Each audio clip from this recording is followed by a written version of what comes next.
Vav and Perek Vav again raises the interesting question of the Hasid versus the Kovesh Yitzray. And the Rambam was mechadesh that in some instances the higher madrega is that you have no desire for evil at all, and your only desire is for the good. And as long as you desire evil, that is a pechisus, that is something inferior within your neshama. And for some mitzvos, we say the other way around, that there is a higher level to have a desire that you're kovesh, because the Rambam pointed out that in Chazal there was a contradiction. There are psukim in Mishlei that say that if one loves evil, if one has an attraction to something evil, they are a rasha, even if they control themselves. And yet we have other Chazals, Lefum Sara Agra, according to the pain, according to the struggle, is the reward, and the Chazal that Rashi brings, that a person should not say, although the Rambam is a slightly different gear, so the Rambam's gear says a person should not say, I hate basar b'chalav, but he should like it. Rashi says a person shouldn't say, I hate chazer. And it mentions chazer or basar b'chalav, kashrus, and then it mentions shatnez, and it mentions arayas.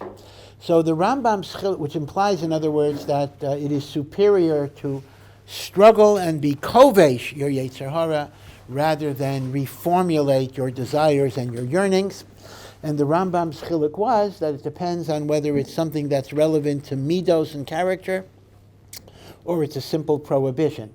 When it comes to Middos ros, Middos tovos, such as rachamim versus anger, then it is not enough to behave virtuously. One should try to change their personality in which they literally want to help people and the like. In fact, this is one of the, just to add a little bit to the Rambam's chiluk, there's a famous kasha that even the Rishonim already ask, and that is, why is there no bracha on mitzvos bein adam lechavero? Before we put on sitches, before we put on tefillin, before we light Hanukkah candles, even though it's d'Rabbanan, we make a bracha, asher kiddishanu b'mitzvaysav, the Eibishter commanded me to do this mitzvah. So how come before I give tzedakah, I don't say, asher kiddishanu b'mitzvosav v'zivanu l'sei tzedakah? When my father or mother ask me to bring them a cup of tea, why don't I make the bracha, asher kiddishanu b'mitzvaysav v'zivanu al kibud aviyim? So you actually see that the Birchas HaMitzvah is only on mitzvahs bein adam lamakim. It is not on bein adam lachaverei. Now, bishlama on negative commandments, b'chal there's no mitzvah. So, for example, when I don't eat treif, when I walk by, a bacon store or whatever it is, I don't make the bracha asher kiddishanu b'mitzvosav v'tzivanu shelo lecho chazer. That's true. Or if I didn't kill you today, I don't say asher kiddishanu b'mitzvosav v'tzivanu shelo l'rtzoach. Otherwise, we would make brachas the whole day. So that's another rule. That's a rule that simply says you don't make a bracha on the fulfillment of a prohibition. Okay, that's a general call. By the way, even there, I don't want to digress too much. Even there, we seem to have one notable exception, perhaps, and that is the bracha that we recite. Amir Hashem, you will experience it. B'karav, some have experienced it. The bracha that we recite under the chuppah. What do we say? Asher kiddishanu b'mitzvosav v'tzivanu al ha'arayos. Think about that. That God commanded us to keep away from forbidden sexual relations. V'asar lanu es ha'arusos, and God commanded us that even a woman that's our arusa, until we recite the brachas, we're not allowed to be with, right? Now, then it says, he maters the nesua, etc. But it's interesting that the bracha under the chuppah is the only birchas ha-mitzvah that actually picks up the fulfillment of a negative commandment. Okay, that's a kasha you can think about. But generally speaking, we don't make brachos on negative commandments. But we do make brachos on positive commandments. And yet, in the realm of the positive, we don't make a bracha on mitzvos bein adam lechavero. We don't make a bracha on staka. We don't make a bracha on kibud aviyim, right? How come we don't make a bracha on bein adam lechavero? So the Rishonim themselves give a lot of answers. First of all, they say by tzedakah, Maybe it's a bracha levatala because you have to make the bracha before the mitzvah. And if the ani doesn't like what you're offering, he won't take it. Sometimes you offer a person too little money, they'll throw it back at you. Right? So I can't make the bracha before I give it to him because maybe he won't take it. And I can't make the bracha after I give it to him because the bracha has to be over l'asiyas. And that's a weak teretz, really. I can show the ani ahead of time. Will you take this? If he says yes, l'chayra, I can make the bracha.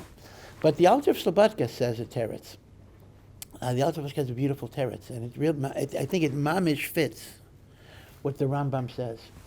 When you say Asher Kiddishanu b'mitzvaysav, what you're saying is, the only reason I'm doing this is because Hashem commanded me to do it. If Hashem wouldn't command me to do it, I would have no desire to do it. I'm putting on tefillin because Hashem commanded me. I'm putting on tzitzis because Hashem commanded me. Right? I'm lighting Hanukkah candles because Hashem commanded me. Midrabanan. As the Rambam says, that even on rabbinic laws, Hashem commanded you to listen to the Chachamim.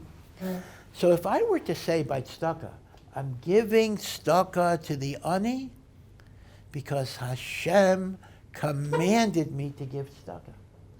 In some ways that misses the point, because what you're basically saying is, I really don't care about this person, but Hashem commanded me to do it, so I got to do it. I'm kovesh es yetzer. I think that the Alter of Slobodka's teretz mamish fits the Rambam. The Rambam says, when it comes to Middos, of rachamim and compassion, you shouldn't be motivated because God commanded you. You should be motivated because that is your midah, that is your nature, that is the person that you've become, which ultimately is the Ratzon Hashem. But your motivation is not the tzivui. Your motivation is the midah tova. And that's why by Ben Adam L'Chaverei, if you were to make a birkas ha-mitzvah, it would almost be the opposite of what it's supposed to be. Same thing with my parents. Like, hey, mom and dad, I'm bringing you a cup of tea because God said I gotta do it, whether I like it or not. Now, that happens to be true. You gotta do it whether you like it or not. But the point is, you gotta like it. The point is, you have to have a midah of hakaras hatov. Right? You're not makir tov because Hashem commanded you. You're makir tov because of the hatava, right? So this is l'chara. Again, it seems to me that the Alter of Slobodka's Yisaid, which the Sfas Emes also says, is mamish matim to the Rambam, that when it comes to midos tovos, Hashem doesn't just want the action in which you force yourself to act a certain way or not to act a certain way because Hashem commanded you. Rather, you try to reformulate your desires and your urges and your personality so you're not misaveh to those things. Now again, don't mistake this here. Of course, to be kovesh es yetzer is a very high madrega, meaning to say, we're not disparaging that. If a person doesn't really want to do chesed, but he makes himself do chesed, Baruch Hashem, that is a madrega. But it's a pachais madrega. It's an inferior madrega because Hashem's ultimate goal is that you change yourself and you become a certain type of person. Masha'ein kain, the Rambam says, by bein adam lamakaim, which are kind of chukim, meaning ritual commandments or ritual prohibitions, where if I do them or I don't do them, it's not a question of midas. So in such a situation, one should only do it because of Hashem's commandment. You shouldn't say, I hate chazer, I hate basar b'chalav. Rather, I really love a good cheeseburger and I love the Italian suit with shatnez in it, but Hashem says not to do it. I'm not going to do it. So the Rambam is miyashiv the stira by positing these two different categories of commandments. For some commandments, kovesh es yitzray is the highest madrega. For other commandments, it is bedafka, the changing of your midas, that is very, very important. In other words, I think we said at a much earlier point in this discussion that it's almost as if in some ways the changing of the midah is more important than the virtuous act. In other words, we would normally say, why should I be a kind person? Because if I'm a kind person, I will do kind things. The Rambam might actually express it the other way around. The most important thing is to be a kind person, and you're mechanech yourself to be a kind person by doing kind things. In other words, the ikar is the tikkun of the midah. Instead of looking at the midah as the emtsai for the action, which I think is the pashut pshat actually, the Rambam looks at the action as the emtsai for the tikkun hamidah. So if there's no tikkun hamidah, you're not really accomplishing what Hashem's goal is. Okay? This is, again, philosophers call this virtue ethic rather than action ethic. Meaning, according to the Rambam, the primacy of ethics lie in the inculcation of virtue, even more than the action. And the action is seen as a mechanism to educate yourself to achieve that certain level of virtue. Now, all of this is connected. And let me point out, this is a very interrelated system, because the Rambam will then discuss in the next Perek that when you have bad middos, that is a wall between you and God. And since the purpose of creation is to connect to Hashem, I got to remove the walls. In other words, because otherwise you could ask me a kasha, well, does it even make sense to say the purpose of doing good is that you should have good middos? Well, why is it important to have good middos? I would have thought it's important to have good middos so you'll do good things. But I wouldn't have thought, you understand the chiddush here, I wouldn't have thought that the purpose of doing good things is to have good middos. What is the value of good middos in the abstract? But the answer is, in the Rambam system, it actually is extremely important. Because good middos leads to yedias Hashem. Right? So, the purpose of good middos is not that you will do good things. The purpose of good middos is it enables yedias Hashem. But memela, you acquire good middos by doing good things. Right? So, by doing good things, it leads to good middos. That's the training. Hamoach sholet al halev. Right? The moach, the mind, which dictates the actions, educates the heart. And by perfecting your heart, you remove mechitzos. That'll really be the theme of Perek Zion. By removing the mechitzos, you achieve what is called yedias Hashem. Again, I know I'm repeating myself, but the truth is this is a little bit of a chiddush, the Rambam's understanding, and it is actually not the simplest way that we would look at life. I think we would normally look at life as the ikar is the good deeds that you do, but the Rambam seems to say that the good deeds, I don't mean the mitzvos generally, but the good deeds of tzedakah, chesed, are primarily to enable middos tovos, which take away the mechitzas, hamavdilos, the walls of separation that allow you to have yedias Hashem. Yeah. Well, a lot of times you see people who don't necessarily have a connection to Hashem have good middos though. Yeah. So the problem is that middos ros are mechitzos. But they're not the only mechitzas, meaning to say you could have removed a lot of walls, you still have other walls. Seichel and kvishas hayetzer, meaning there are many, many miniyos. And the Rambam isn't saying that middos tovos inevitably will lead to yedias Hashem. He is saying if you don't have middos tovos, inevitably you won't have yedias Hashem. But so it's a necessary condition, but it is not a sufficient condition, and the like. And anyway, that issue about middos tovos, I told you the story before, so forgive me for repeating it, but I think I said it a long time ago, and so this is one of those stories that a lot of people hate. They really hate the story. Some people see it as a nice Maisa, and some people see it as an awful Maisa. And I think the Rambam would actually see it as an awful Maisa. The Rambam, so if you don't like this story, you're in good company, because the Rambam almost certainly would not like this story. And here's the story.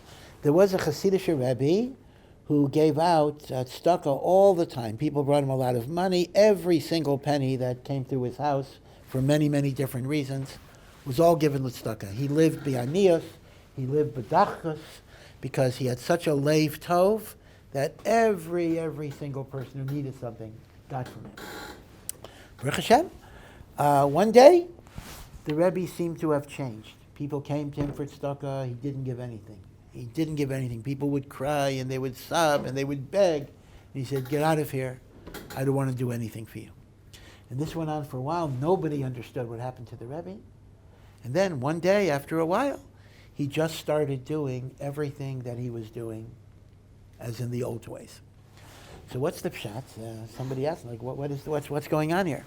So the Rebbe said, when people came to me, I felt so sorry for them. I felt so much rachamim.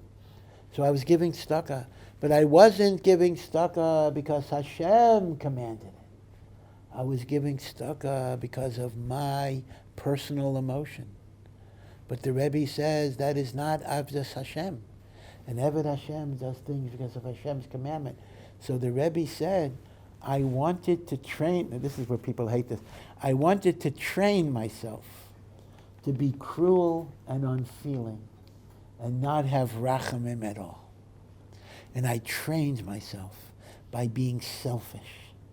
And when I reached the bottom level of just not caring anymore, I then said, now I'm going to give all the tzedakah that I did before, because now I'm doing it l'shem shamayim, and not because I feel sorry for people. It's a maisa. I don't know if it's true. You know, you get a lot of maisim. You know, we have no idea if they're true. And in fact, I have a feeling it probably is not true. But the point that is being made here is, I think, a 180-degree opposite point of the Rambam and the Alter of Slobodka as well. Because here it's saying, I'm doing chesed not because I feel sorry for you. If I feel sorry for you, that's a chisaron in my lishma. My lishma means I don't feel sorry for you, but I'm going to help you anyway. And that's the highest level. Wouldn't the Rambam say exactly the opposite? Yeah, that's a level. That's the level called Kovei Shes Yitzra, which is good. But the much higher level is to be Mahapich Yermida. So how can you say that it's better for me not to care? Of course, in a way, it's self-defeating, because as the Rambam says, once you start giving again, you'll get back the Rachmanis. Okay, I don't know how you're going to, I don't know, Lishitasai, I don't know how he's going to adjust that. But okay. And it's also fakert from the Alter of Slobodka, right? The Alter of Slobodka said the reason why we don't make a Birchas HaMitzvah on Bein Adam L'Chabeiro is you shouldn't be motivated because it's a tzivui. You should be motivated because you have rachamim for people that are suffering. Okay, so it's a strange maisa, but it does indicate a philosophy that you can hear in the abstract. That's kind of the opposite direction of the Rambam. In fact, the Eglei Tal, just to go me'inyan li'inyan, the Eglei Tal, the Sachatchaber Rebbe, he was the father of the Shem Yishmuel, but he himself was a great Hasidic Rebbe. He was the son-in-law of the Kutzker Rebbe, interestingly enough, and and he wrote the Sheilas Tshuvos Avnei Nezer, which is a great, great Sefer of Halacha, and the Eglei Tal and Hilchos Shabbos, which is also a Sefer Yesod. Tremendous, tremendous, tremendous guy. But in the Hakdama of the Eglei Tal, and it's interestingly enough, he says that his whole derech and learning he got from his father-in-law, the Kutzker Rebbe, which is fascinating because the Kutzker Rebbe is lav dafka known. I mean, he's known for all sorts of unusual things, but he's not automatically known as a tremendous guy. The Eglei Tal was a tremendous guy, and the Eglei Tal writes his whole derech and learning he got from the Kutzker. So it shows you how great the enigmatic Kutzker Rebbe was. But be it as it may, in the Eglei Tal, he just writes a Hakdama, where he says, some people think that if you enjoy learning Torah, that's a chisaron in your lishma, because you're not doing it for God, you're doing it because you like it, you enjoy it. And therefore, ideally, in order to learn Torah lishma, you have to hate what you're doing, but do it anyway. Oh, that's the person I admire. He can't stand learning, but he still learns hours every day. Wow, what a great guy. Now, the Eglei Tal says, of course, if a person forces himself to learn, that's a madrega. I mean, we have to respect and honor such a person. But the Eglei Tal says it's a shtus to say that the optimal way of doing this mitzvah is by not enjoying it. Because HaKadosh Baruch Hu's whole mitzvah of Torah is that we should be misanek. We should get pleasure from the Torah. That's the whole goal. The Torah should give us the pleasure of being connected to God. And of course, the obvious raya to this is none other than Birchas HaTorah that you recite every morning. What is the second bracha? Actually, it's technically the second half of the first bracha. V'harei na Hashem Elokeinu es divrei seirescha. Make the Torah sweet. How can you possibly say that the mitzvah is do it for Hashem even though you hate it? Right? So the same point that Eglei Tal makes by Talmud Torah, the Rambam much earlier made it by Mitzvos bein adam l'chaverei and the like. So this Hasidic Maisa is a bit of a tzorichi, and again, I don't know if it happened, but it reflects kind of an opposite attitude to what the Rambam himself is discussing. Okay, so now let me just talk a little bit. I mentioned yesterday, I wanted to talk about the Balatanya a little bit, because the Balatanya has something that's very Nogea here as well. Yeah. So just go back just really quickly, previous point. Yeah. How does the Rambam define Yedias Hashem? That is actually a very, very excellent question. You know, he keeps on going over and over again. Yedias Hashem, Yedias Hashem, Yedias Hashem. He actually never actually defines it.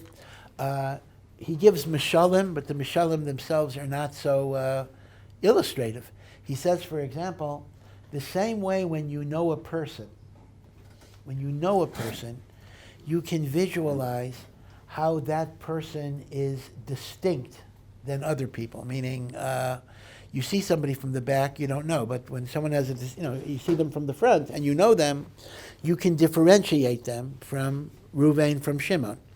So Yedias Hashem is you reach a level of understanding in which you understand how Hashem is different. Because you see, in our normal vocabulary, we don't understand that. Because we say, Ruvain is strong and Hashem is super strong. I mean, all I can do is I multiply by infinity things that I see in human beings and I apply them to God. Right? God is stronger, God is bigger, God lives longer.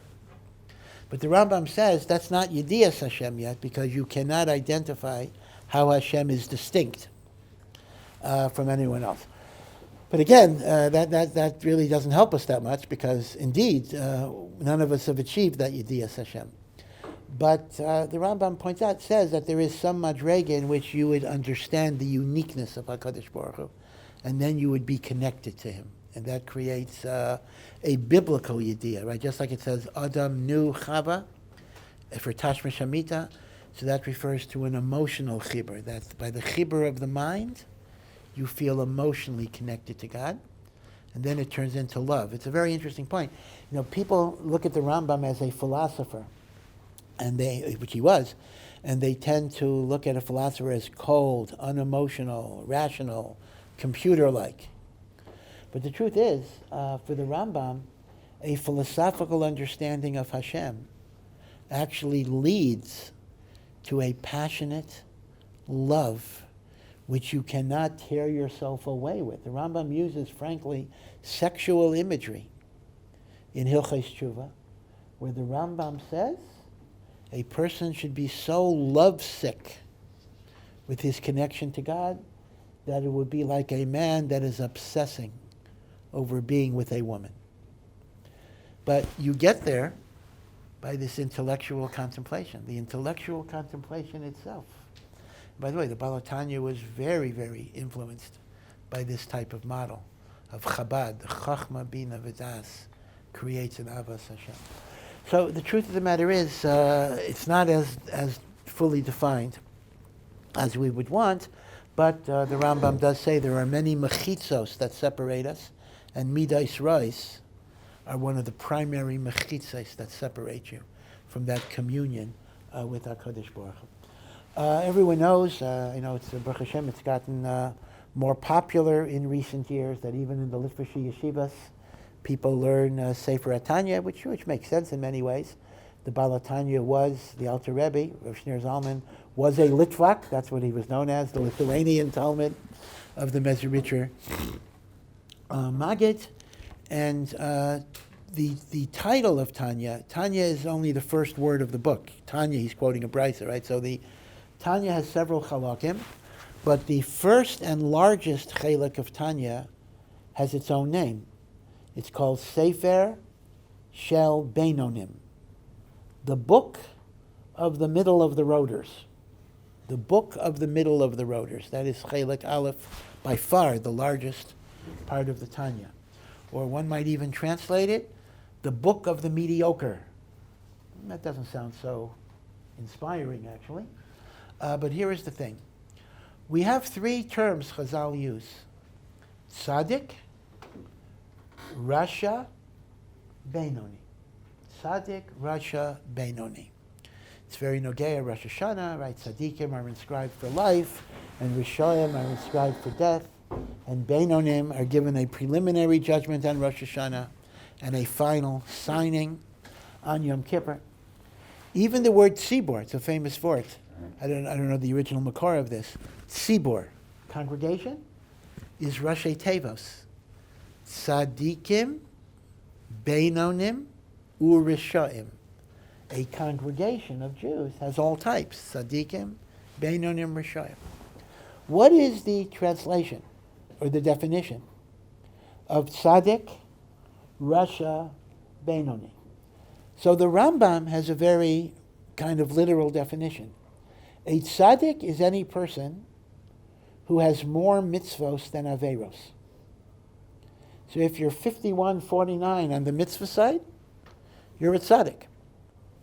If you're 51-49 on the avera side, you're a Rasha.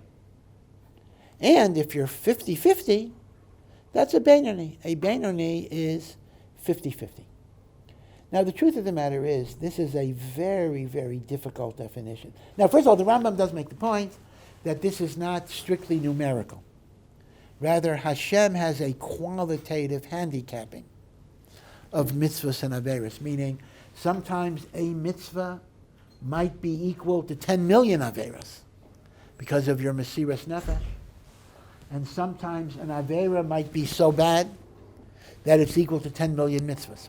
In other words, the Rambam makes the point, Hashem is not just counting things, but there's a qualitative weighing that only Hashem is aware of, and that is why, even a Rasha technically, numerically, might have more mitzvos, but his rishus outweighs it. Okay, that's fine. But at the end of the day, according to the Rambam, after you apply the handicapping, after you apply the qualitative weighing, you are dealing with the weighing process. More averos, however defined, Rasha. More mitzvos, tzaddik. 50-50, Benoni. But the problem with this definition is that that is a status that can literally change second to second to second. I mean, I wake up. Let's assume I wake up, and based on my prior day, I'm 50-50. Let's just make up a number. So I daven shachris, and now I'm a tzaddik. I yell at somebody, now I'm a rasha. I mean, in the course of a day, I do mitzvahs, I do averos.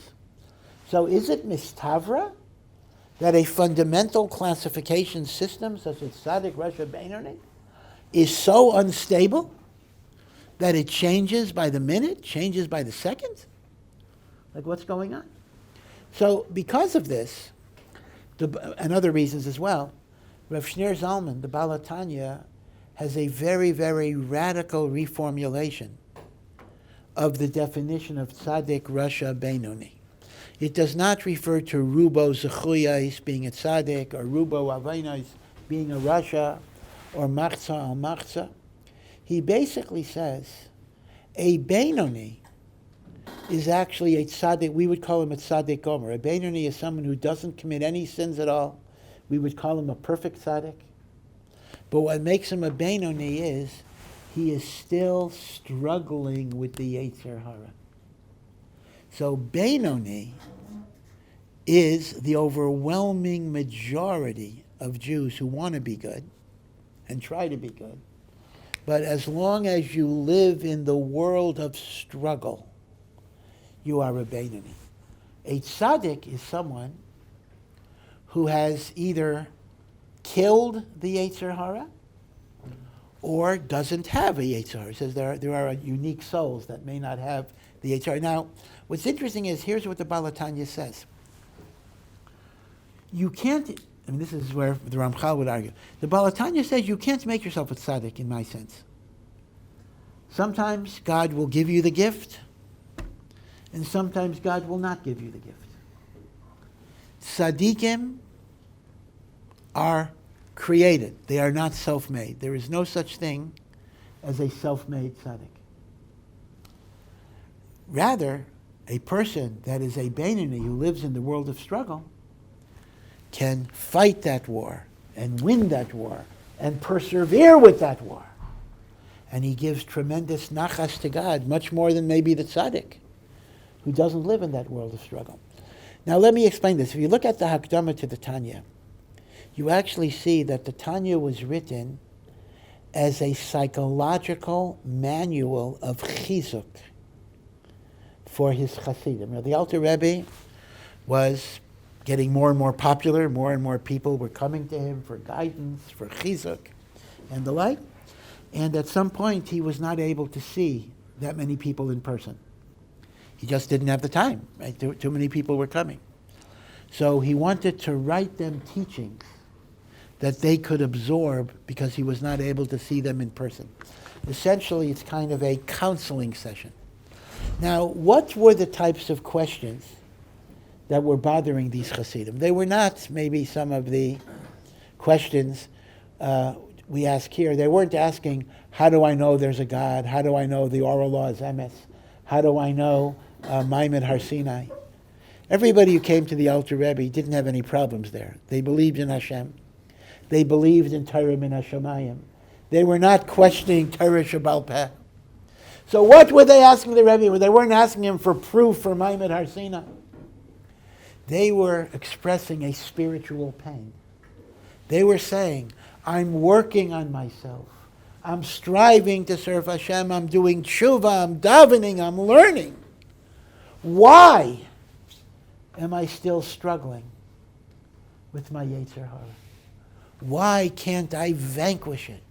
Why do I seem not to be making progress in conquering my Yetzer Hara? And what the Alter Rebbe's chiddush is, don't look at that as a failure. That is your tachlis in the world. Your tachlis in the world is to fight. In other words, don't think that you're supposed to graduate to be a tzaddik, in his terminology. Maybe yeah, maybe not.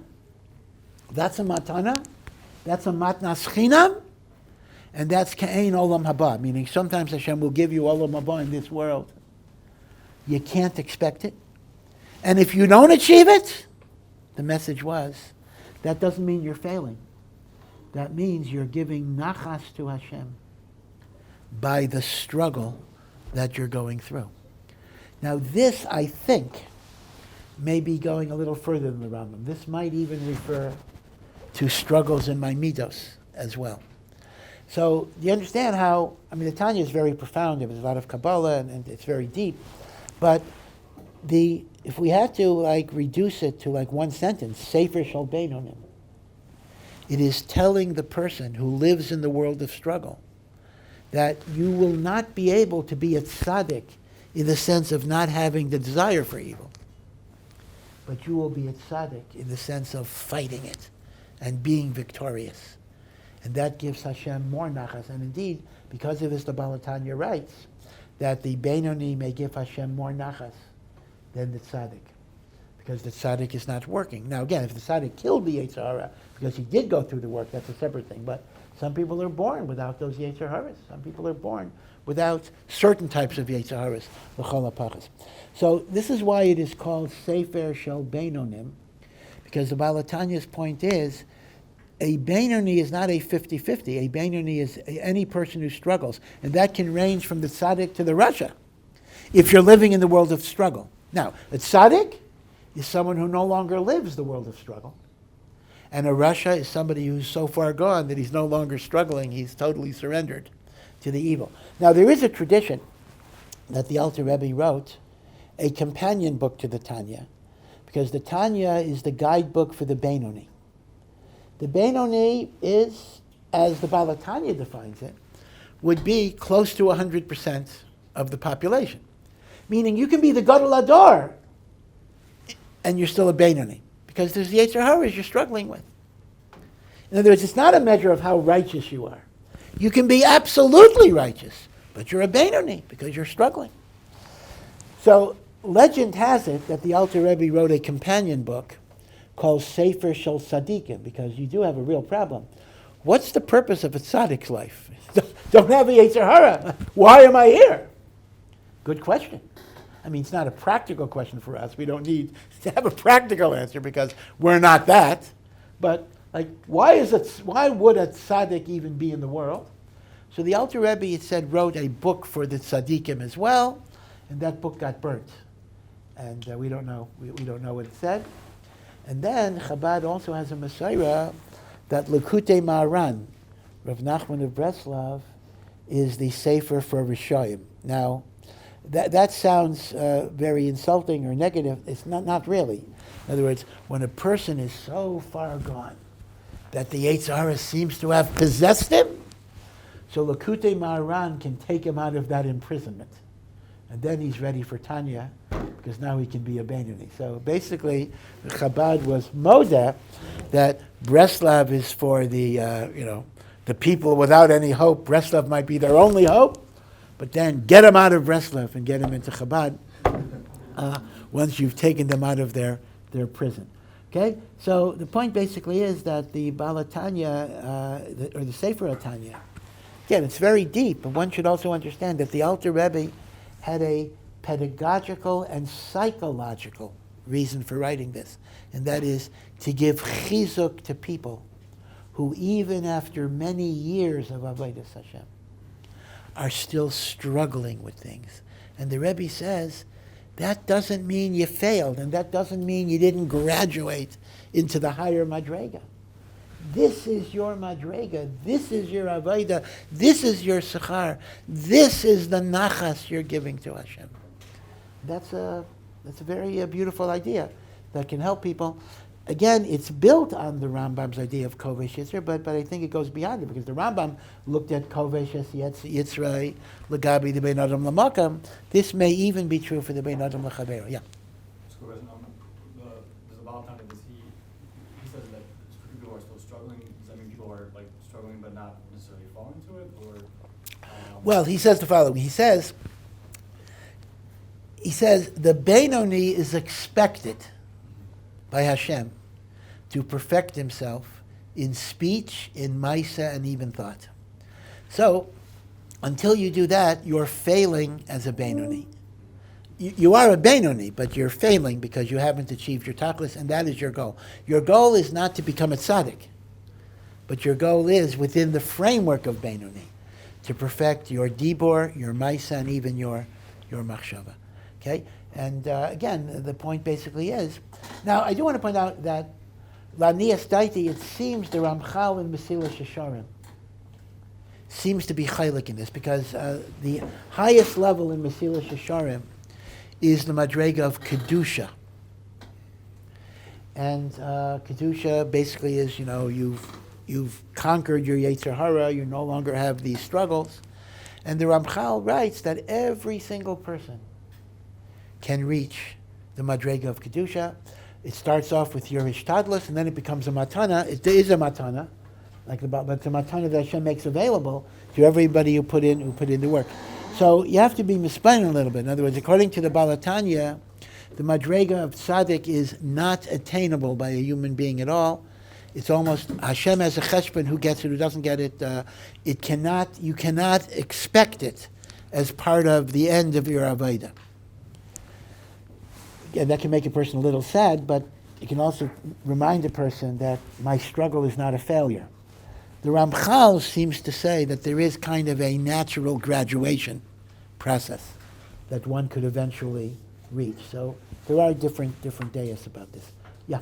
So is there any Masora, according to Chabad, what a tzaddik, what's the point of his life? What's the point of a tzaddik? Yeah, I mean, the Messiah is just, his job is not to perfect himself. His job, in other words, is that he's perfect. His job is now to be Megala Hashem in the world, meaning it's a different Avodah. I mean, we look at our Avodah as kind of working on ourselves.